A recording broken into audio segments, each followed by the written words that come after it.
po ba na ang relihiyon ay pagsamba sa Diyos? Tama yan. Kasi organization is worshiping of God. Halimbawa, nagkakaroon ng mga reliyon dito sa ibabaw ng lupa. Ang nagtatag ng reliyon ay isang tao, samahan, ibig sabihin.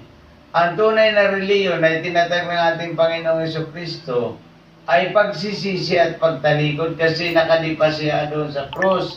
Nung siya nakalipa, ang ibig sabihin nito, pinagkasundo niya ang tao at saka ang Diyos. Reheleyon, rewind or return, at saka leyon, umuli, ang ibig sabihin niya. Tayong lahat ay papurihan ng Panginoon at pasalamatan sapagkat dakila ang Diyos na makapangyarihan. Ngayon, ibig sabihin ng reliyon ay tama yan, pagsamba sa Diyos.